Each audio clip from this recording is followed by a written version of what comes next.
Hello everybody, it's Steve Spires here, another video guitar lesson, and what I wanted to try to cover today with this lesson is basically just kind of like more of a kind of beginner or intermediate kind of blues progression, and just kind of getting used to chording and all that kind of stuff. I'll just kind of play basically what I'm going to do and go over first. So here's just like a blues in A using the bar chords and stuff. So if the rest of the band is starting out the blues, then it's going to be this A bar chord.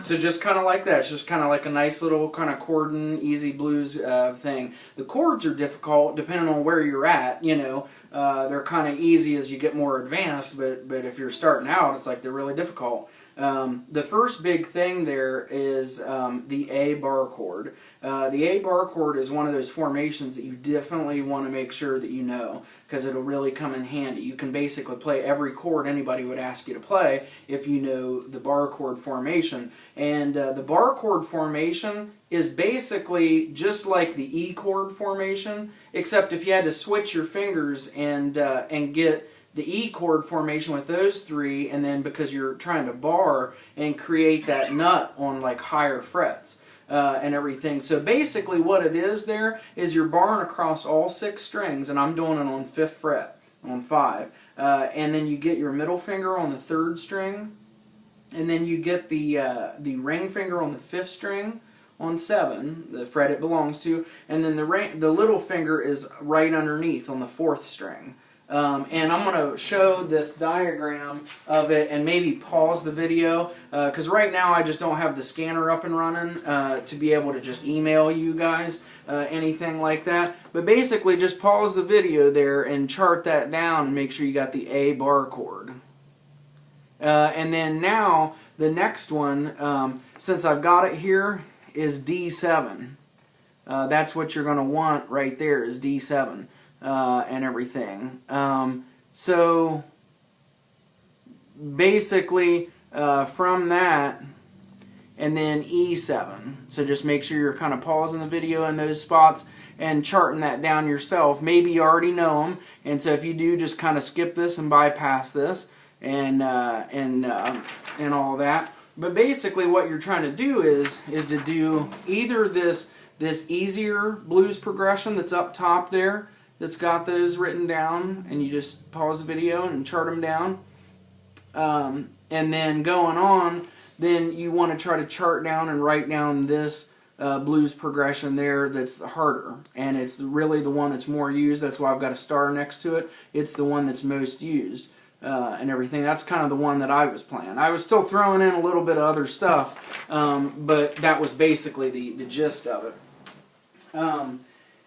And so make sure with the A bar chord that you have that first finger barring across all 6 strings on the 5th fret. Then you got the 3rd string with the middle finger, and then you've got the 5th string and the 4th string with those 2 on the same fret, like they're kind of in a cast together, or a splint, and everything. And usually what you want to try to always do is you want to try to strum and then give a tick sound. Just relax the pressure in your hand chording over here and get that tick sound. Now I just went down twice. I went strum, tick, and relax the pressure. It's kind of mechanical, but it really is the best way just to kind of get going. Like I said, always depending on where you're at, of course. So you're trying to do that. You're trying to go 1, 2, 3, 4. 1, 2, 3, 4. 1, 2, 3, 4. And if you want, later on, every once in a while, you can catch an upstroke in there, but we'll talk about that more later. So really just try to go strum, tick, and that's 1, 2, 3, 4. And so the ticks are kind of land where the snare drum hits on the drums on 2 and 4. Basically, then when you go to D7, which is the next chord in that chord progression in a typical blues, it's just a C chord formation. But it's adding the little finger on the 3rd string on that same fret with the ring finger. So both of those are on 5 on the 5th fret right there. So it's just like C7, except C7's on 1 and D7's on 2, or is up 2 frets on the 3rd fret.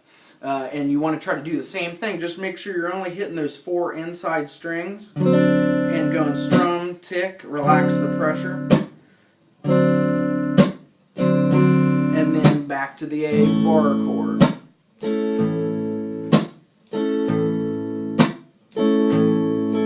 And then doing E7 is the same thing as D7, but on 5.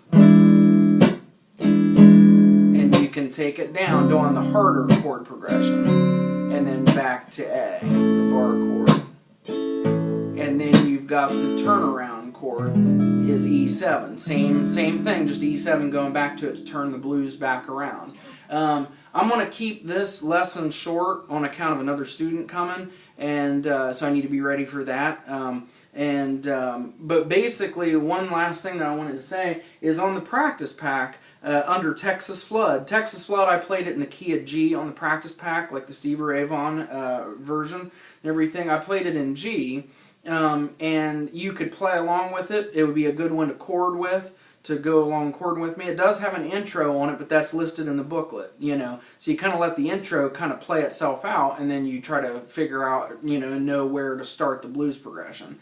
Because the intro on Texas Flood is just kind of a little strange, you know. Not strange, it's just a little different and stuff. So basically you'd be able to chord those things right along with the practice pack. I think it's the 5th track. It's Texas Flood, and it's got it marked there as G.